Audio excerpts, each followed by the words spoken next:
Donc, je m'appelle Bertrand, on a 3 enfants, l'aîné s'appelle Antoine, Victor et la petite dernière, Violette.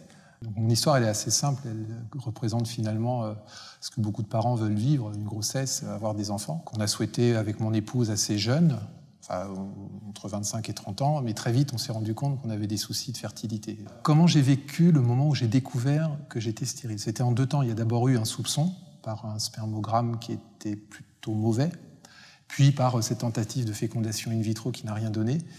Et c'est un cataclysme. Mon épouse, en fait, elle a été triste pour moi, frustrée pour elle, de se dire, comme je disais, que finalement, elle risquait de ne pas vivre de grossesse.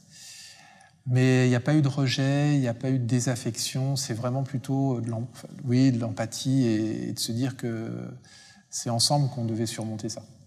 La décision, elle n'était pas que pour faire plaisir à mon épouse, c'est-à-dire le fait qu'elle puisse effectivement tomber enceinte, mais c'était aussi un choix de couple parce qu'on savait que cette grossesse, on la vivrait à 2. On a eu la chance que mon épouse tombe enceinte à la première insémination. C'est rare. Et ça s'est reproduit pour le deuxième. Encore plus rare. On s'est mis à vivre ce que vivent tous les parents. Le début du calvaire, d'une grossesse et des enfants. Voilà.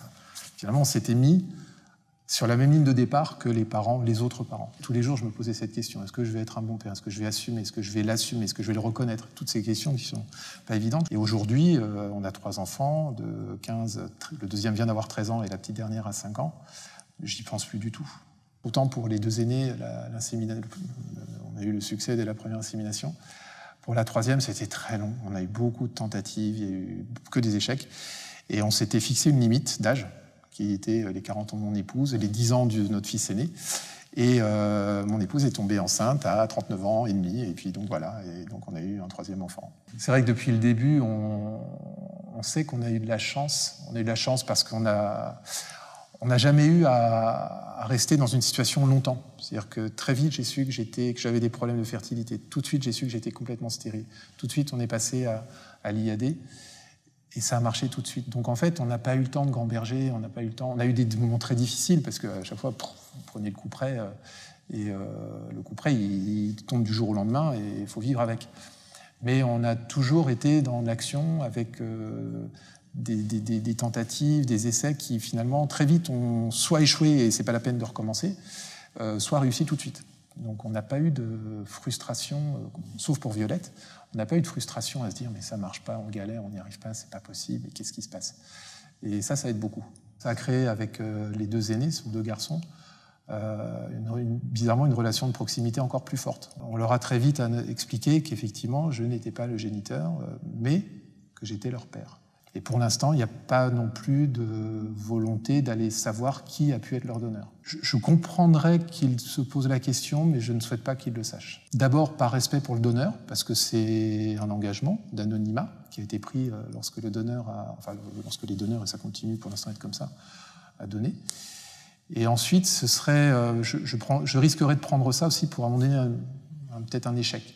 Un enfant adopté, il a une histoire avec sa famille, sa mère ou son père avant d'être adopté. Là, il n'a pas eu d'histoire avec celui qui est son géniteur. Aucune. On leur a expliqué pourquoi on l'a fait, parce qu'on voulait vraiment avoir des enfants, pourquoi on leur disait, au-delà de simplement, ça fait partie de leur vie, on leur a dit c'est aussi important que vous le sachiez, parce que demain, s'il y a besoin d'un don de moelle osseuse, c'est des choses qui peuvent arriver, et que papa ne peut pas vous donner. Pourquoi? Alors, comment vous dire? Et ce n'est pas dans des moments difficiles qu'on veut qu'ils le découvrent. Pour les gens qui ne savaient pas la manière dont les enfants étaient nés, certains trouvaient qu'ils me ressemblaient à moi, parce qu'ils nous faisaient rire. Et après, oui, physiquement, ils ont une ressemblance avec leur mère. Après, de caractère, ils ont une ressemblance avec une partie de mon épouse, une partie de moi. C'est le caractère qui fait, finalement. Puis les mimiques, les façons de dire, de parler, de se comporter. Et c'est ça qui fait que ce sont nos enfants, c'est pas leur code génétique. Si j'avais quelque chose à dire aux donneurs, c'est juste qu'ils se disent que ce qu'ils font, c'est permettre à des familles de partir sur la même ligne de départ. Ensuite, de leur permettre de vivre une vie qui aura des bons côtés, des mauvais côtés. C'est la vie classique. Mais c'est de donner cette opportunité à des familles qui subissent une stérilité. Elle n'est pas choisie, cette stérilité. Alors, des gens qui sont dans ma situation... c'est vraiment de se demander qu'est-ce qu'il ferait qu'il ne le ferait pas, pourquoi il ne le ferait pas. Voilà. Et c'est à chacun de peser le pour et le contre, finalement. Nous, pour notre histoire, on s'est posé la question, pourquoi on le ferait, pourquoi on ne le ferait pas? Et finalement, on voyait plus d'avantages à le faire qu'à ne pas le faire. Et pourtant, les raisons pour ne pas le faire sont puissantes.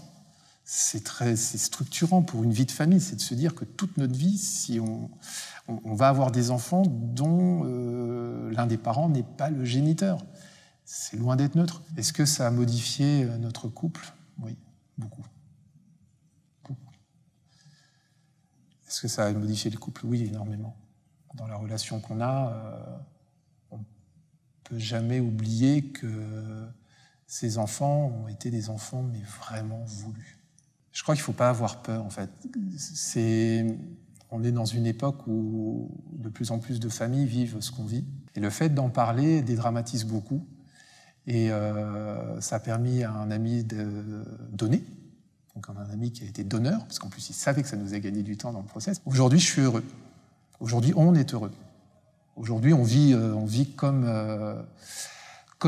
toutes les familles. Et avec 3 enfants, le quotidien, il est très très serré. Et c'est ça qui anime les journées et pas le reste.